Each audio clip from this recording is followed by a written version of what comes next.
بسم اللہ الرحمن الرحیم۔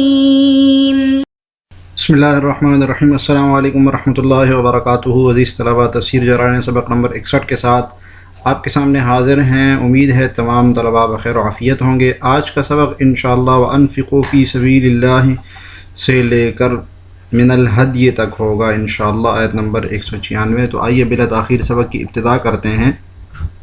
وَأَنفِقُوا فِي سَبِيلِ اللَّهِ وَلَا تُلْقُوا بِأَيْدِيكُمْ إِلَى التَّهْلُكَةِ۔ ترجمہ دیکھیے، اور اللہ کے راستے میں مال خرچ کرو، اور خرچ کرو اللہ کے راستے میں، وَلَا تُلْقُوا بِأَيْدِيكُمْ إِلَى التَّهْلُكَةِ، اور اپنے آپ کو خود اپنے ہاتھوں سے ہلاکت میں نہ ڈالو۔ وَأَحْسِنُوا، اور نیکی اختیار کرو۔ ان اللہ يحب المحسنین، بے شک اللہ تعالیٰ نیکی اختیار کرنے والوں سے محبت کرتے ہیں۔ اس سے پہلے جہاد کا حکم تھا، اب انفاق فی سبیل اللہ کا حکم ہے کہ جہاد کے لیے تم بقدر ضرورت اپنی مال کو بھی اللہ کے راستے میں خرچ کرو۔ تو حذیفہ رضی اللہ عنہ بھی یہ فرماتے ہیں کہ یہ آیت اللہ کے راستے میں خرچ کرنے کے لیے یعنی جہاد کے بارے میں نازل ہوئی، جو کہ عبداللہ ابن عباس رضی اللہ عنہ فرماتے ہیں یہ قتال کے بارے میں نہیں نازل ہوئی، بلکہ یہ عمومی طور پر انفاق فی سبیل اللہ کے معنی میں نازل ہوئی۔ تو خیر، پہلے ابتداءً جو انتظامی امور تھے اس کا حکم تھا، اب انفاق فی سبیل اللہ سے بھی ایک اصلاحی امر کا بیان ہے۔ تو تفسیر دیکھیے، فی سبیل اللہ طاعتہ بالجہاد وغیرہ، جی اللہ تعالیٰ کی اطاعت میں جہاد کے ذریعے اور اس کے علاوہ اور کے ذریعے بھی، یعنی جہاد میں بھی صورت انفاق کی کہ جہاد میں بھی کر سکتے ہو اور چیزوں میں بھی کر سکتے ہو، صرف جہاد میں ہی نہیں۔ وَلَا تُلْقُوا بِأَيْدِيكُمْ أَيْ أَنفُسَكُمْ، جی کل کہہ کے جز مراد دیا ہے۔ ایدی سے مراد انسان کے ہاتھ ہوتے ہیں، لیکن یہ کہ اس سے کل مراد ہے، انسان کا پورا نفس مراد ہے۔ أَيْ أَنفُسَكُمْ یعنی اپنی جانوں کو ہلاکت میں نہ ڈالو۔ إِلَى التَّهْلُكَةِ الْهَلَاكِ، والباء زائدہ، با زائدہ ہے بِأَيْدِی پر، جو با ہے یہ با زائدہ ہے، اس کا معنی نہیں ہوتا۔ إِلَى التَّهْلُكَةِ الْهَلَاكِ بِالْإِمْسَاكِ عَنِ النَّفَقَةِ فِي الْجِهَادِ أَوْ تَرْكِهِ، جی تہلکہ کا معنی کہ ہلاک کے معنی میں صورت ہلاکت، امساک عن النفقہ، انفاق فی سبیل اللہ سے روکنے کے ذریعے، فی الجہاد میں جہاد میں کہ رک جاؤ، اس سے نہیں کرو، اور ترک ہی، یا یہ کہ جہاد کو چھوڑ کر، ترک جہاد کو جب ترک کرو گے نا تب بھی ہلاکت میں پڑو گے۔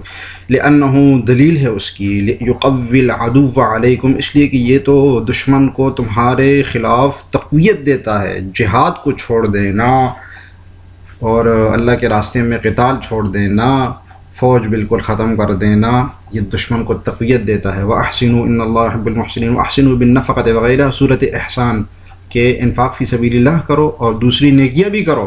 اللہ تعالیٰ نیکی کرنے والے کو پسند کرتا ہے۔ یثیبہم، پسند کرنے کا مطلب کیا ہے؟ ان کو ثواب دیتے ہیں۔ وَأَتِمُّوا الْحَجَّ وَالْعُمْرَةَ لِلَّهِ فَإِنْ أُحْصِرْتُمْ فَمَا اسْتَيْسَرَ مِنَ الْهَدْيِ، ترجمہ دیکھیے، اور حج اور عمرہ کے لیے، اور حج اور عمرہ اللہ کے لیے پورا ادا کرو۔ وَأَتِمُّوا الْحَجَّ وَالْعُمْرَةَ لِلَّهِ، اور حج اور عمرہ پورا ادا کرو اللہ کے لیے۔ فَإِنْ أُحْصِرْتُمْ فَمَا اسْتَيْسَرَ مِنَ الْهَدْيِ، بس ہاں اگر تمہیں روک دیا جائے تو جو قربانی میسر ہو اللہ کے حضور پیش کر دو۔ وَلَا تَحْلِقُوا رُؤُوسَكُمْ حَتَّى يَبْلُغَ الْهَدْيُ مَحِلَّهُ، اور اپنے سر سے اس وقت تک بال نہ منڈواؤ جب تک قربانی اپنی جگہ سے نہ پہنچ جائے۔ جی یہاں سے حج اور عمرے کا بیان شروع ہو رہا ہے، حج اور عمرے کا بیان۔ تو یہ آیت صلح حدیبیہ کے موقع پر بیان ہوئی تھی، اور اس میں حج کی فرضیت بتانا مقصود نہیں ہے، کیونکہ حج 2 ہجری میں فرض ہو گیا تھا، اور صلح حدیبیہ ظاہر 6 ہجری کا واقعہ ہے۔ تو جب مسلمان عمرہ قضا کے لیے جانے لگے تو یہ ظاہر ہے وہاں جہاد کا بھی حکم ہوا، اور اس کے بعد پھر اللہ کی حضوری، اللہ کے گھر میں حاضری تھی بیت اللہ میں، تو اس کے آداب کچھ بتائے، کچھ احکام اس کے سکھا دیے، تو اس کا بیان ہے۔ اب ہم اس آگے جانے سے پہلے ہم ذرا دیکھ لیتے ہیں کہ حج کے کیا کیا احکام ہیں، حج کسے کہتے ہیں، حج کی کتنی قسمیں ہیں۔ تو حج اسلام کا جو ہے چوتھا رکن ہے، اسلام کا چوتھا رکن ہے، نماز، روزہ، اور اسی طریقے سے حج یہ بھی ایک رکن ہے زکوٰۃ کی طرح۔ تو عمر میں ایک مرتبہ فرض ہوتا ہے، یہ عمر میں صرف ایک مرتبہ ایک بندے کے اوپر فرض ہوتا ہے جب وہ صاحب نصاب ہو جائے۔ اس کی اپنی شرائط ہے، کیا شرائط ہیں؟ اس میں 3 فرض ہیں، حج کے 3 فرض ہیں: احرام، وقوف عرفہ اور طواف زیارت. اور اس میں جو رکن اعظم ہے وہ وقوف عرفہ ہے. وقوف عرفہ رکن اعظم ہے. حج کی 3 قسمیں ہیں: حج افراد کہ صرف حج کیا جائے، عمرہ نہ ملایا جائے، عمرہ نہ ملایا جائے. اس سے فقہ میں آپ تفصیلی پڑھیں گے اس کو، ابھی ہم آگے بھی پڑھیں گے ذرا اس کو. دوسرا حج قران.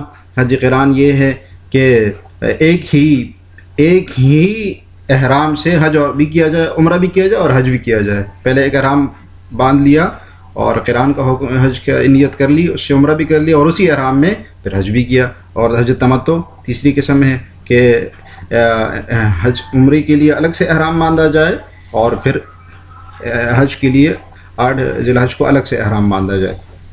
عمرہ کیا ہے؟ عمرہ سنت ہے. عمرہ سنت ہے اور اس میں بھی 4 کام ہوتے ہیں: ایک طواف، دوسرا سعی بین صفا و مروہ، اور اس سے پہلے جو ہے نا احرام باندھنا ضروری ہے، اور حلق و قصر. بس یہ 4 کام ہیں اور عمرہ پورا ہو گیا.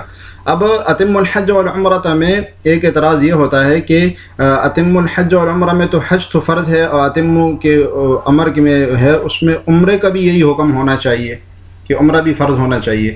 تو اس کا جواب ایک تو یہ ہے کہ سنت سے یہ ثابت ہے کہ بھائی عمرہ فرض نہیں ہے. ایک صحابی نے پوچھا کہ کیا عمرہ بھی اس کی طرف فرض ہے؟ تو آپ نے کہا نہیں. اور دوسرا یہ کہ اس اتم الحج میں اس امر کے تحت یہ امر وہ فرضیت والا نہیں ہے، اس کی فرضیت پہلے جیسے کہ ہم نے کہا کہ اتر چکی تھی. جی آگے چلتے ہیں. تفسیر دی کہ وَأَتِمُّ الْحَجَّ وَالْعُمْرَةَ أَدُّوهُمَا بِحُقُوقِهِمَا، یعنی ان کو ان کے حقوق کے ساتھ ادا کرو جو شرائط ہے، جو آداب ہے. وَإِنْ أُحْصِرْتُمْ مُنِعْتُمْ عَنْ إِتْمَامِهَا بِعَدُوٍّ أَوْ نَحْوِهِ. جی یہ احصار کے مسائل شروع ہو رہے ہیں. احصار کے مسائل شروع ہو رہے ہیں. احصار کا مطلب ہے کہ حج سے رک جائے بندہ کسی وجہ سے، استطاعت بھی ہو، صاحب نصاب بھی ہو، لیکن کسی اور وجہ سے استطاعت نہ ہو.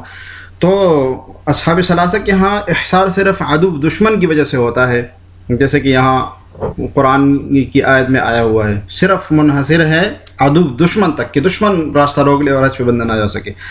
اور احناف کے ہاں اس میں عموم ہے، اور چیزوں کی وجہ سے بھی احصار ہو سکتا ہے. جیسے مثلا حالیہ مثال کورونا کی لے لیں تو احصار کی بہت ساری قسمیں احناف کے ہاں ہو سکتی ہے. جو دیگر اصحاب ثلاثہ ہے، دیگر 3 ائمہ کرام ہیں، ان کے ہاں احصار صرف عدو پر منحصر ہے. فَإِنْ أُحْصِرْتُمْ مُنِعْتُمْ عَنْ إِتْمَامِهَا بِعَدُوٍّ، یعنی اس کے پورا کرنے سے تمہیں روک دیا جائے. بعدو صورت منع دشمن کے ذریعے، اور نحوہ یا کوئی اور. جی اشارہ ہے کہ احناف کا مذہب یہ ہے کہ عدو کے علاوہ اور بھی چیزیں ہو سکتی ہیں. فَمَسْتَيْسَرَ تَيَسَّرَ مِنَ الْهَدْيِ، تو پھر جو بھی میسر ہو، جی جو بھی میسر ہو ہدی میں سے. علیکم تم پر وہ شاتن، جی صورت ہدی. تو اگر احصار روک دیا جائے تو پھر قربانی بھیج دو بس اپنی. احصار ہے یہ اس کی ہدی. ولا تحلقوا رؤوسکم حتى يبلغ الهدي محله ولا تحلقوا رؤوسکم اي لا تتحللوا.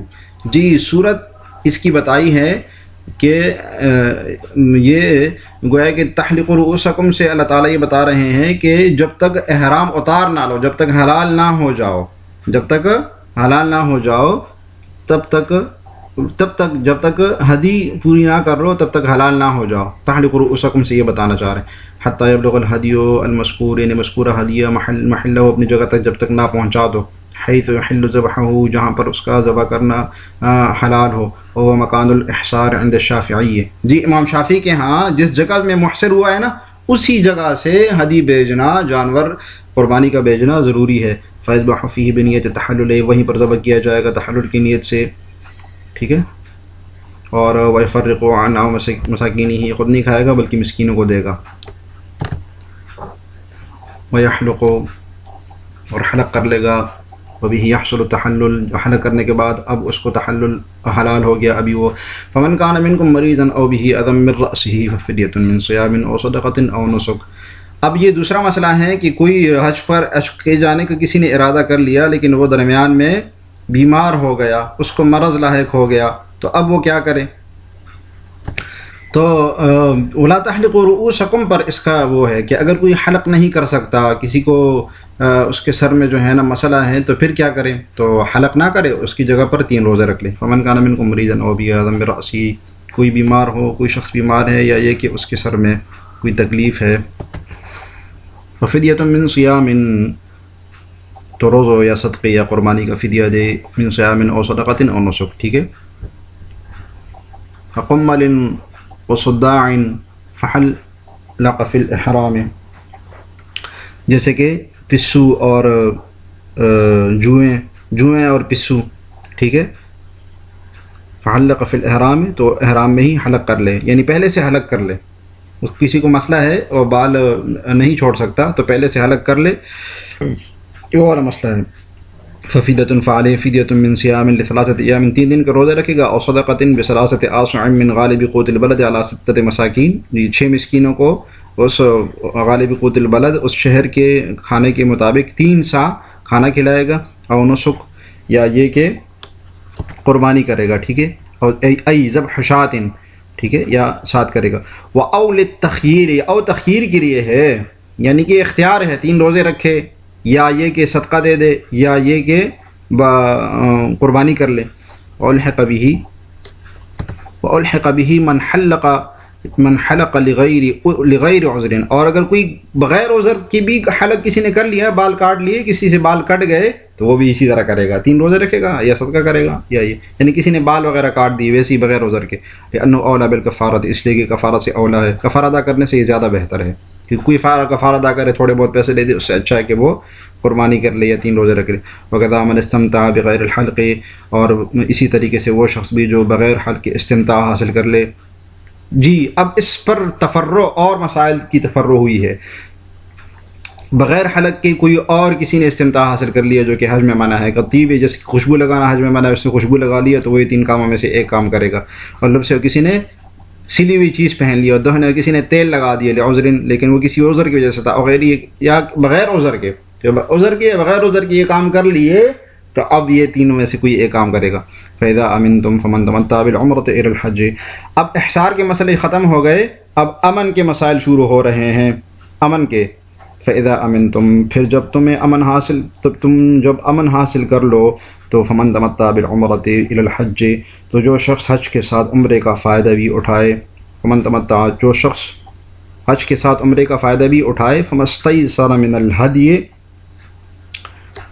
وہ جو قربانی میسر ہو اللہ کے حضور پیش کر لے، جو قربانی میسر ہو اللہ کے حضور پیش کر لے. تو حج امن کا بیان شروع ہو رہا ہے اور حج تمتع کا بیان ہے، ٹھیک ہے، جیسے کہ ہم نے بتایا تھا آپ کو کہ تمتع آگے آ بھی رہا ہے. فَإِذَا أَمِنْتُمُ الْعَدُوَّ بِأَنْ ذَهَبَ أَوْ لَمْ يَكُنْ، کہ عدو سے بس امن میں آ گئے، دشمن سے. کیسے صورت کیا ہے؟ بِأَنْ ذَهَبَ کہ وہ چلا گیا، أَوْ لَمْ يَكُنْ یا نہیں ہے، یعنی وہ راستہ چھوڑ کے چلا گیا، کورونا تک ختم ہو گیا، ہے کہ نہیں ہے بالکل. ومن تمتع، استمتع یعنی فائدہ اٹھائے. تمتع کا مطلب فائدہ اٹھانا. تمتع کو تمتع اس لیے کہتے ہیں کہ وہ ایک حج احرام سے بندہ عمرہ کرتا ہے اور دوسرے احرام سے حج کرتا ہے، فائدہ اٹھاتا ہے. بالعمرۃ ای بسبب فراغہ منہا بحضورات الاحرام، یعنی اس کے فراغت کے بسبب حرام کے جو محظورات ہے اس سے فائدہ اٹھائے. الی الحج، حج کی طرف. ای الی الاحرام، یعنی اس کے احرام کی طرف، یعنی وہ احرام اتار لے اور دوسرا احرام وہ پہن لے. بأن یکون احرم بها فی اشہرہ، کہ اس کا احرام اشہر حرم میں پہن لے. پہلے عمرے کا احرام پہن لے، عمرہ ادا کر لے، پھر اس کے بعد اشہر حرم میں حج کا احرام پہن لے. فمستیسر من الہدی، تو اس کو چاہیے جو بھی میسر ہو ہدیہ وہ بیچ دے. تیسر علیہ وہ شاطن، وہ بھی تو جو تمتع کرے گا نا اس کو پھر قربانی بھی دینی پڑے گی کیونکہ اس نے فائدہ اٹھایا ہے احرام کا. وہ شاطن، درمیان میں احرام اتار دیا اس نے عمرے اور حج کے درمیان میں. وہ شاطن، تو وہ ایک بکری ہے. یذبحها بعد الاحرام بھی، جو احرام کے بعد وہ اس کو ذبح کرے گا، یعنی احرام حلال ہونے کے بعد اتارے گا. والافضل یوم النحر، لیکن افضل یہ ہے کہ یوم النحر جو عید کا دن ہوتا ہے اسی دن کر لے. بس عزیز طلبہ، آج کا سبق اتنا ہی. آج کے سبق سے متعلق سوال یہ ہے کہ حج کی کتنی اقسام ہیں، یہ آپ نے بتانی ہے. آپ نے اچھی طریقے سے پڑھی ہے. اللہ تعالیٰ ہمیں جو پڑھنے اور سمجھنے کی توفیق عطا فرمائے. السلام علیکم ورحمۃ اللہ وبرکاتہ.